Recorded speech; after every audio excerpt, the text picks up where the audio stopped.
Egypt is one of the most recognizable countries on Earth, and almost all of its 114 million people live along a single river, the Nile. Look at the map and you'll see exactly what we mean. Northern Egypt is packed with major cities. Cairo, Alexandria, and Giza lead the way, and even smaller places like Port Said, Ismailia, and Suez have grown into large regional centers. But in the south, it's a different story. There's no major city, no major hub, not even one urban area with a population over 1 million. What makes it so surprising is that southern Egypt has the same Nile River, the same farmland, and just as much sunlight as the north. This is also where ancient Egypt began, where the first pharaohs ruled, and where many of the greatest temples and tombs were built. The south used to be the center of one of the world's most powerful civilizations. So why has it fallen so far behind today? Now, before you think Aswan or Luxor, yes, they exist, but they're much smaller than you probably think. Aswan has about 300,000 people, Luxor around 500,000. Compare that to Cairo's metropolitan area of over 20 million, or even Alexandria's 5 million, and you start to see the massive gap we're talking about. So today, on Across the Globe, we'll be looking into why Egypt has no major city in the south. To understand why southern Egypt is still so underdeveloped, you need to start with one key fact. Nearly all of Egypt's population lives on just 5% of the land. That tiny slice includes the Nile Valley and the Delta, the only areas with enough water and fertile soil to support large communities. But even within that 5%, not everything is equal. Upper Egypt, which is actually in the south, is a narrow stretch of valley running from Cairo to Aswan. In many places, the usable land is just a few kilometers wide, surrounded by harsh desert on both sides. It's a thin, isolated strip, not the kind of space where major cities easily grow.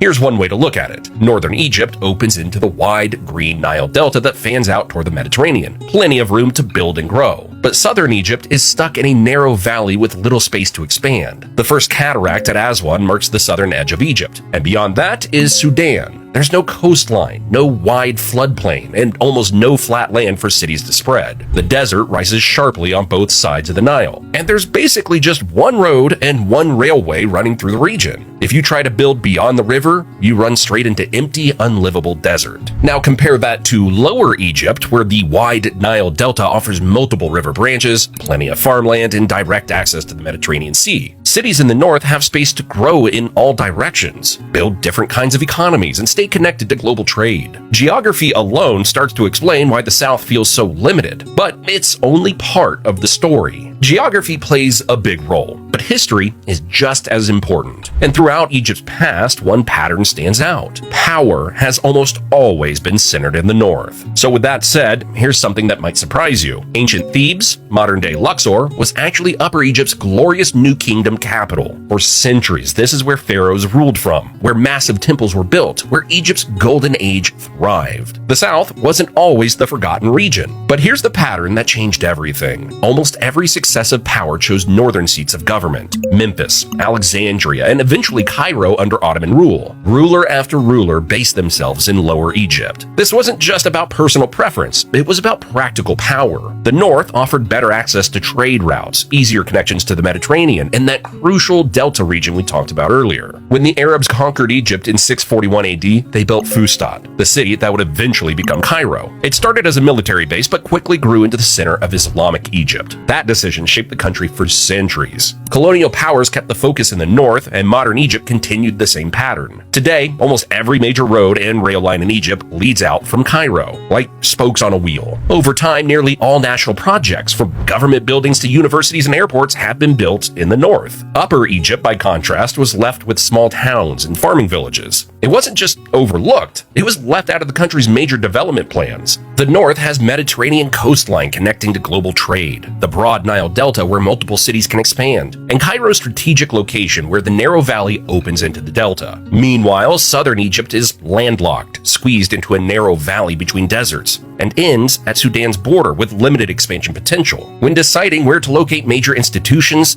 governments chose locations that can serve the most people and connect to the most places, which consistently favors the accessible, well-connected north over the geographically constrained south. But surely modern Egypt has tried to balance this out, right? Well, yes and no. And the results tell an interesting story about good intentions meeting harsh realities. In the 1990s, Egypt launched the Toshka New Valley project under President Mubarak. The plan was bold. Build a 240-kilometer canal from Lake Nasser to irrigate the western desert and create a second Nile. The goal was to reclaim 2 million fedans of farmland and develop the south. But by 2010, only 16,500 fedans had been cultivated, a tiny fraction of the promise. The government canceled the second phase, and deadlines kept getting pushed back. Even under President Sisi, with new claims of reaching 500,000 fedans by 2024, that's still only 1/4 of the original target. And Toshka wasn't the only project that fell short.